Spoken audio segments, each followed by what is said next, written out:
President Alma, please come forward. We will present you with the UCI medal, which is the highest honor that our university bestows.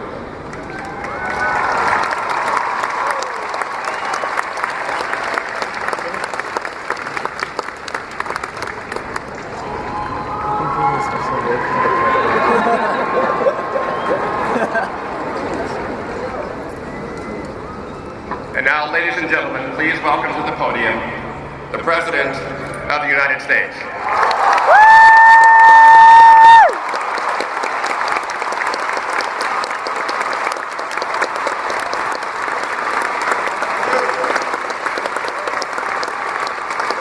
Hello, Anteaters.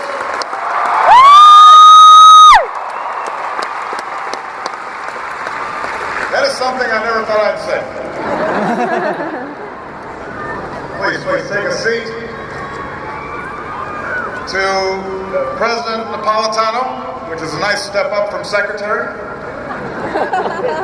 To Fred Ruiz, Vice Chair of the University of California Regents, Chancellor Drake, Representatives Loretta Sanchez and Alan Lowenthal, trustees and faculty, thank you for this honor. And congratulations to the class of 2014.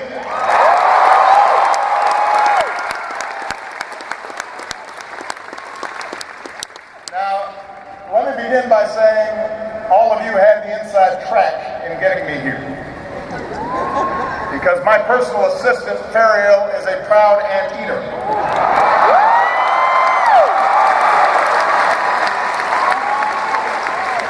Until today, I did not understand why she greets me every morning by shouting, "Zoom, zoom, zoom."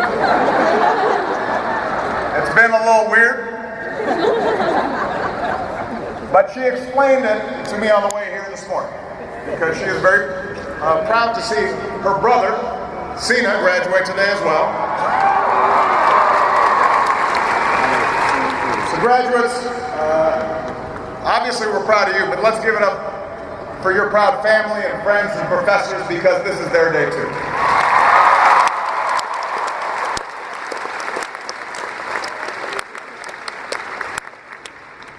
And even though he's on the road this weekend, I also want to thank Angel center fielder Mike Trout for letting me cover his turf for a while. He actually signed a bat for me, which is part of my retirement plan. I'll be keeping that. This is a pretty cool place to hold the commencement. I know that UC Irvine's baseball team opens College World Series play in Omaha right about now. So let's get this speech underway. If the hot dog guy comes by, get me one. Now, in addition to Fariel graduates, I'm here for a simple reason: you asked. For those who don't know, the UC Irvine community sent 10,000 postcards to the White House asking me to come speak today.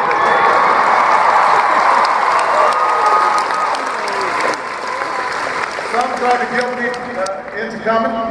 I got one that said, "I went to your first inauguration, can you please come to my graduation?" Some tried bribery. I'll support the Chicago Bulls. Another said today would be your birthday, so happy birthday, whoever you are. My personal favorite, somebody wrote and said, "We are super underrated." I'm sure she was talking about this school.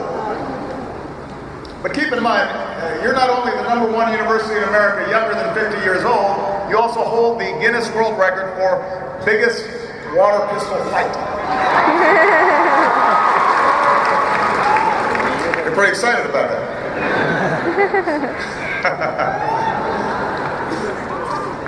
We are super underrated. This young lady could have just as well been talking, though, about this generation. I think this generation of young people is super underrated. Now, in your young lives, you've seen dizzying change. From terror attacks, to economic turmoil, from Twitter to Tumblr. Some of your families have known tough times during the course of the worst economic crisis since the Great Depression. You're graduating into a still healing job market. And some of you are carrying student loan debt that you're concerned about. And yet your generation, the most educated, the most diverse, the most tolerant, the most politically independent, and the most digitally fluent in our history is also on record as being the most optimistic about our future. And I'm here to tell you that you are right to be optimistic. You are right to be optimistic. Consider this. Since the time most of you graduated from high school, fewer Americans are at war, more have health insurance, more are graduating from college, our businesses have added more than 9 million new jobs, the number of states where you're free to marry who you love has more than doubled.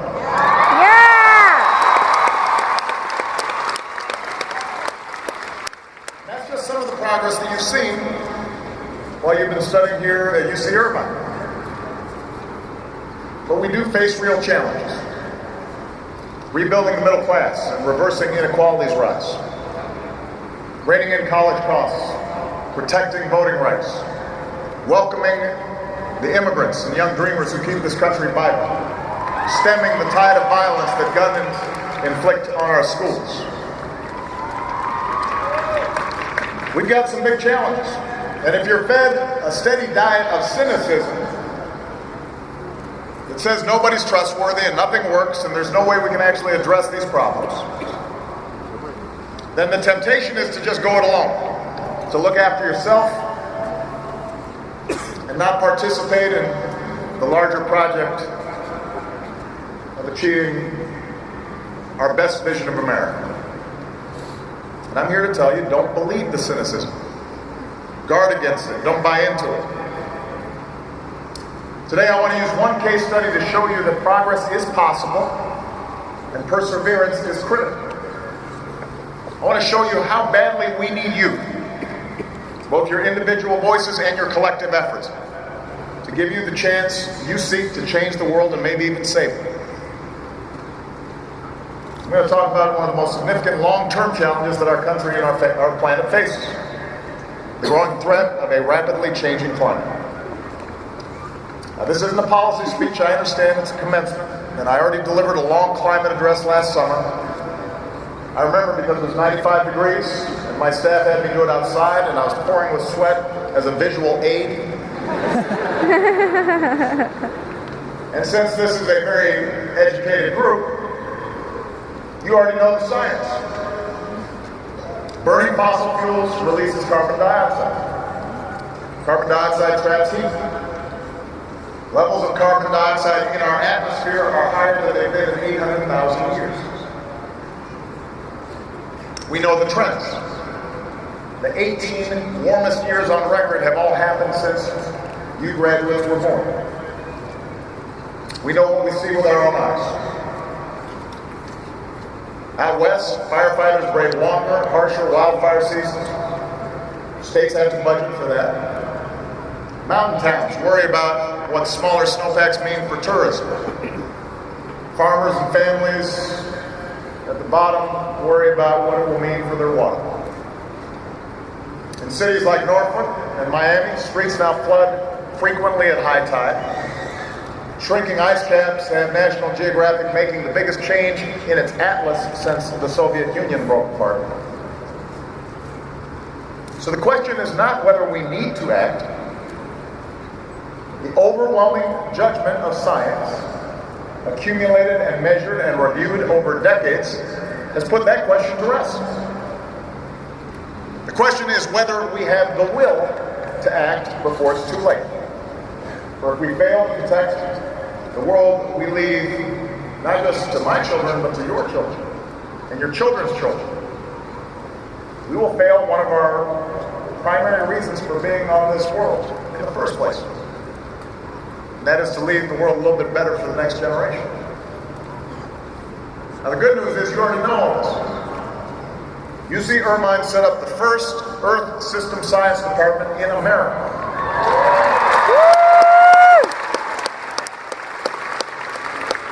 A UC Irvine professor student team won the Nobel Prize for discovering that CFCs destroy the ozone layer.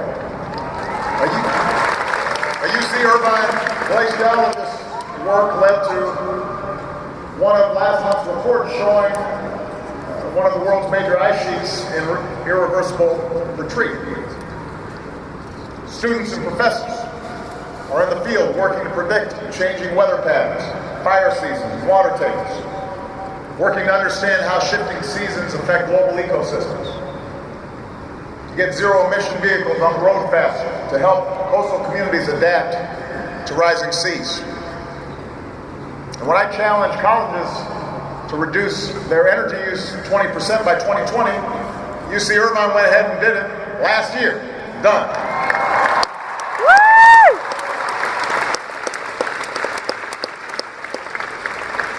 So UC Irvine's ahead of the curve. All of you are ahead of the curve. Your generation reminds me of something President Wilson once said. He said, "Sometimes people call me an idealist. Well, that is the way I know I am an American." That's who we are. If you need a reason to be optimistic about our future, then look around this stadium, because today in America, the largest single age group is 22 years old. And you are going to do great things. And I want you to know that I've got your back. Because one of the reasons I ran for this office was because I believed our dangerous addiction to foreign oil left our economy at risk and our planet in peril. So when I took office, we set out to use more clean energy and less dirty energy and waste less energy overall. And since then, we've doubled the distance our cars will go on a gallon of gas by the middle of the next decade. We've tripled the electricity we harness from the wind, generating enough last year to power every home in California. We've multiplied the electricity we generate from the sun 10 times over. And this state, California, is so far ahead of the rest of the country in solar that earlier this year, solar power met 18% of your total power demand one day.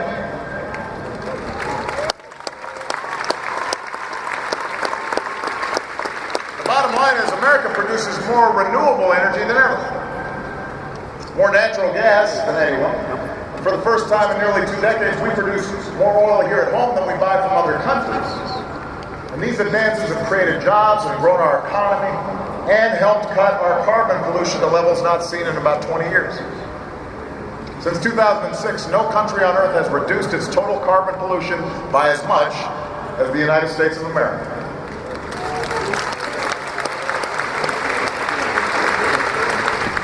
So that's all reason for optimism. Here's the challenge. We've got to do more. What we're doing is not enough. That's why a couple of weeks ago, America proposed new standards to limit the amount of harmful carbon pollution that power plants can dump into the air. We also have to realize, as hundreds of scientists declared last month, that climate change is no longer a distant threat, but has moved firmly into the present. That's a quote.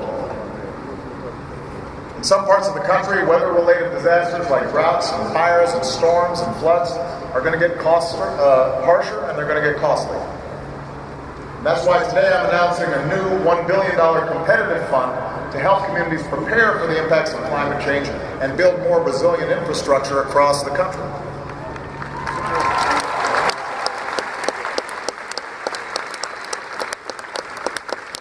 So it's a big problem. But progress, no matter how big the problem, is possible. That's important to remember, because no matter what you do in life, you're going to run up against big problems in your own personal life and in your communities and in your country. There's going to be a stubborn status quo, and there are going to be people determined to stymie your efforts to bring about change. There are going to be people who say you can't do something. There are going to be people who say you shouldn't bother. I've got some experience in this myself.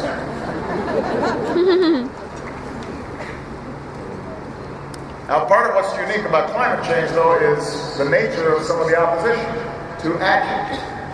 It's pretty rare that you'll encounter somebody who says the problem you're trying to solve simply doesn't exist. When President Kennedy set us on a course for the moon, there were a number of people who made a serious case that it wouldn't be worth it. It was going to be too expensive, it was going to be too hard, it would take too long. But nobody ignored the science. I don't remember anybody saying that the moon wasn't there or that it was made of cheese. Today's Congress, though, is full of folks who stubbornly and automatically reject the scientific evidence about climate change. They will tell you it is a hoax or a fad. One member of Congress actually says the world is cooling. There was one member of Congress who mentioned a theory involving dinosaur flatulence, which I won't get into, but their view may be wrong and a fairly serious threat to everybody's future, but at least they have the brass to say what they actually think. There's some who also duck the question. They say, when they're asked about climate change, they say, hey, look, I'm not a scientist. And I'll translate that for you. What that really means is, I know that man-made climate change really is happening, but if I admit it, I'll be run out of town by a radical fringe that thinks climate science is a liberal plot, so I'm not going to admit it.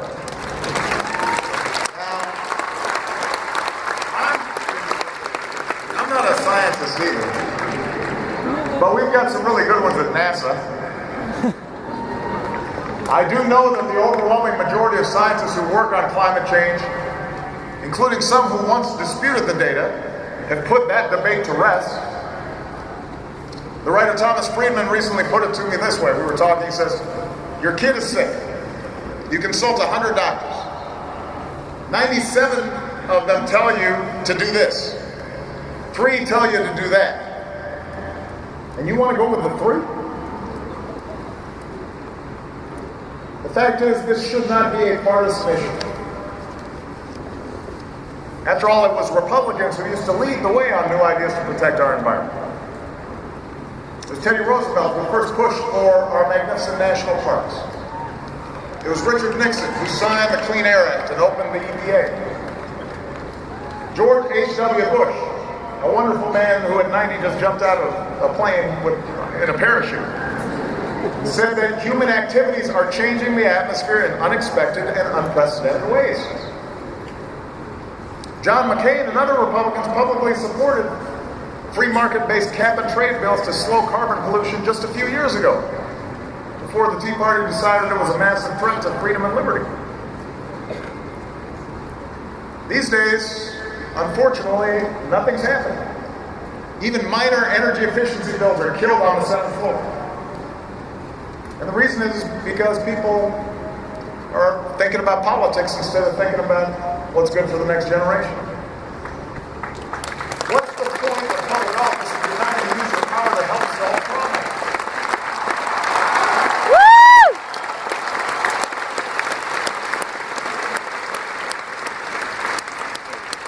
And part of the challenge is that the media doesn't spend a lot of time covering climate change and letting average Americans know how it could impact their futures. Now, the broadcast network's nightly newscasts spend just a few minutes a month covering climate issues. On cable, the debate's usually between political pundits, not scientists. When we introduced those new anti-pollution standards a couple of weeks ago, the instant reaction from Washington's political press wasn't about what it would mean for our planet. It was, what would it mean for an election 6 months from now? And that kind of misses the point. Of course, they're not scientists either. And I want to tell you all this, not to discourage you. I'm telling you all this because I want to light a fire under you. As the generation getting shortchanged by inaction on this issue, I want all of you to understand you cannot accept that this is the way it has to be. The climate change deniers suggest there's still a debate over the science. There is not.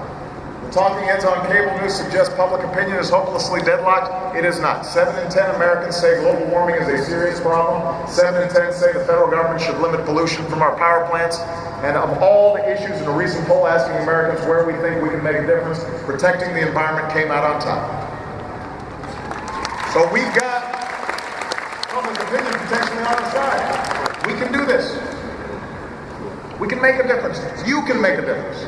And the sooner you do, the better. Not just for our climate, but for our economy. There's a reason that more than 700 businesses like Apple and Microsoft and GM and Nike, Intel, Starbucks have declared that tackling climate change is one of America's greatest economic opportunities in the 21st century. The country that seizes this opportunity first will lead the way. A low-carbon, clean energy economy can be an engine for growth and jobs for decades to come, and I want America to build that engine, because if we do, others will follow. I want those jobs, I want those opportunities, I want those businesses right here in the United States of America.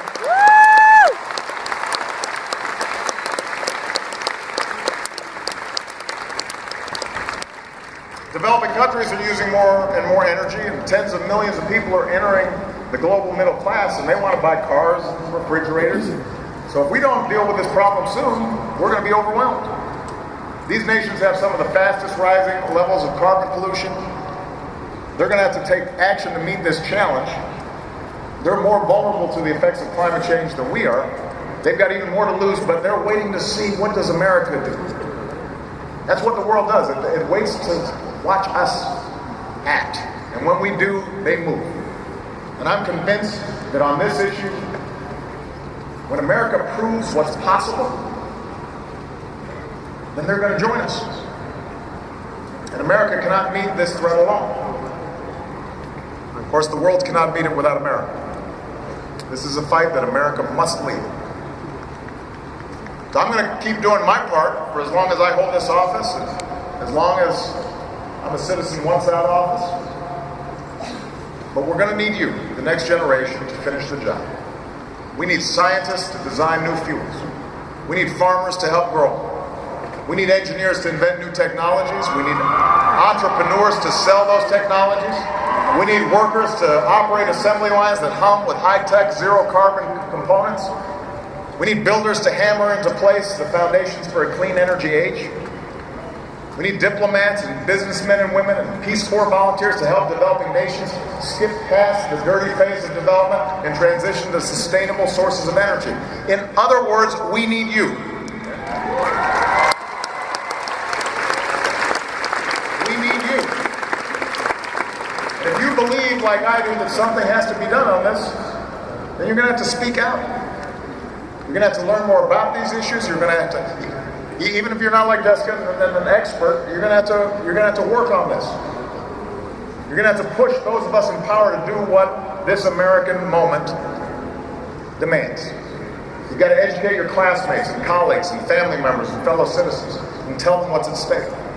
You've got to push back against the misinformation and speak out for facts and organize others around your vision for the future. You need to invest in what helps and divest from what harms.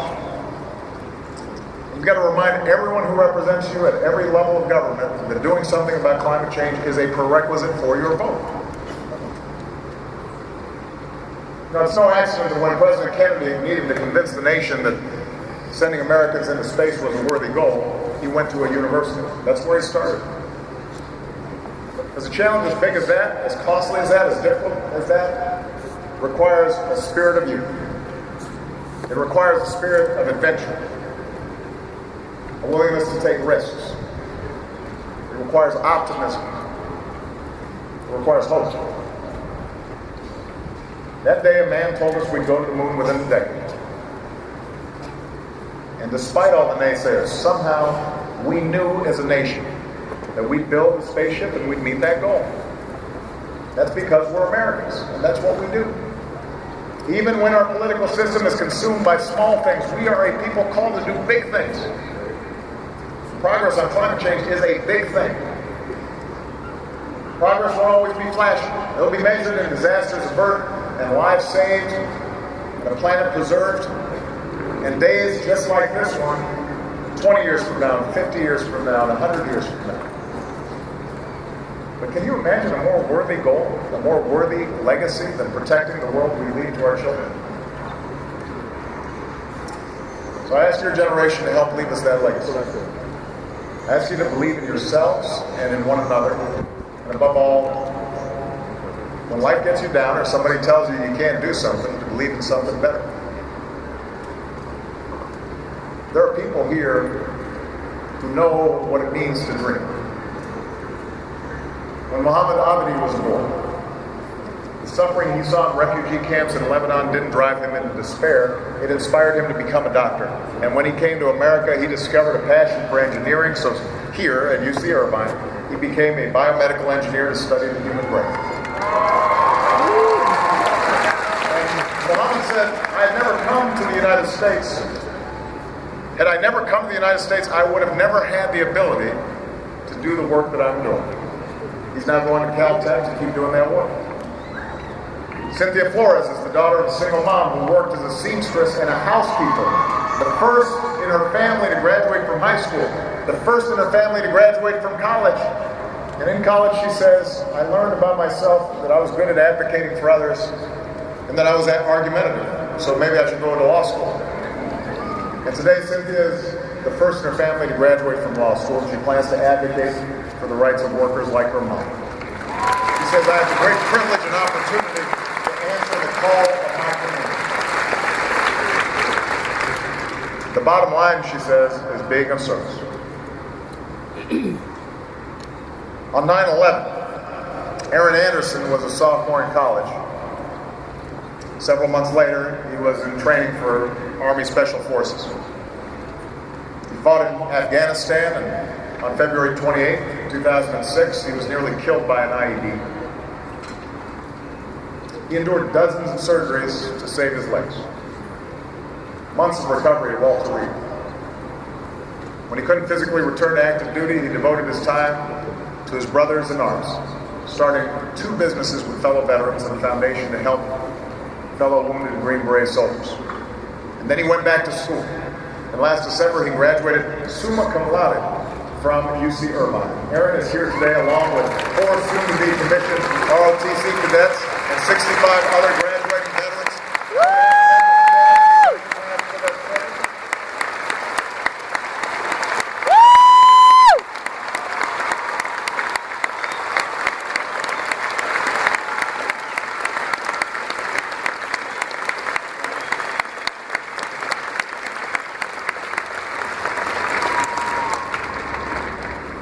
The point is, you know how to dream. You know how to work for your dreams. And yes, sometimes you may be super underrated. But you know, usually it's the underrated, the underdogs, the dreamers, the idealists, the fighters, the argumentative. Those are the folks who do the biggest things. This generation, this 9/11 generation of soldiers, this new generation of scientists and advocates and entrepreneurs and altruists, you're the antidote to cynicism.